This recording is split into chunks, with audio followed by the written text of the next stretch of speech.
भारतीय नोटों पर क्यों होती है महात्मा गांधी की ही फोटो, जानें। भारतीय नोटों पर आपने महात्मा गांधी की फोटो देखी होगी। क्या आपने सभी सोचा है कि भारत में बहुत स्वतंत्रता सेनानी थे, लेकिन इनमें से सिर्फ महात्मा गांधी को ही नोट पर क्यों छापा गया? वहीं नोट पर छापी गई यह फोटो किस जगह पर खींची गई थी, जिसे बाद में भारतीय नोटों पर उतार दिया गया? इस लेख के माध्यम से हम इन सवालों का जवाब जानेंगे। नोटों पर गांधी जी की फोट। भारत में बीते कई वर्षों में काफी बदलाव हुआ। गांव और शहरों ने परिवर्तन की राह पर चलकर विकास की मंजिल तक का सफर तय किया। देश की सूरत बदली और संवरती गई।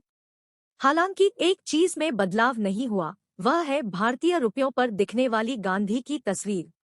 महात्मा गांधी की मुस्कुराती हुई तस्वीर आज भी सालों से नोटों पर छपी चली आ रही है। हालांकि क्या आपने कभी सोचा है कि भारतीय नोटों पर सिर्फ गांधी जी की ही फोटो क्यों छपती है?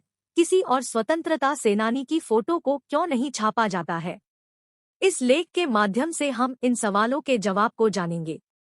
कहाँ खींची गई थी गांधी जी की फोटो?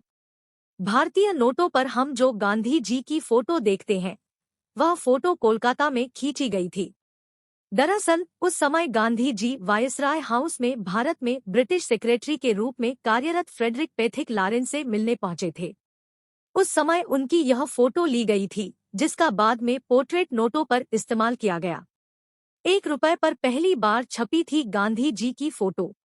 भारत के केंद्रीय बैंक यानी रिजर्व बैंक द्वारा साल 1969 में 1 रुपए के नोट पर पहली बार गांधी जी की फोटो छापी गई थी।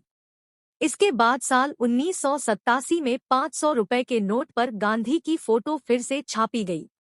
वहीं साल 1996 का वह वर्ष था जब भारत में सभी नोटों पर गांधी जी की फोटो को छापा जाने लगा। गांधी जी से पहले छपते थे राष्ट्रीय और धार्मिक चिन्ह।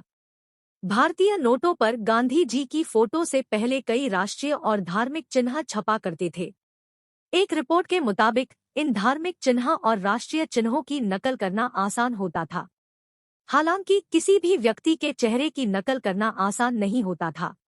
इस वजह से धार्मिक और राष्ट्रीय चिन्हों के बजाय किसी व्यक्ति के चेहरे को नोटों पर छापने के लिए चुना गया था। गांधी जी को ही क्यों चुना गया? अब सवाल यह है कि आखिर महात्मा गांधी को ही नोटों पर छापने के लिए चुना गया था। आपको बता दें कि उस समय सभी स्वतंत्रता सेनानी किसी खास क्षेत्र से भी जुड़े हुए थे।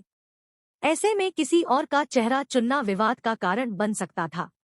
वहीं महात्मा गांधी पूरे देश में एक समान अहमियत रखते थे और लोग गांधी जी को अपना आदर्श भी मानते थे।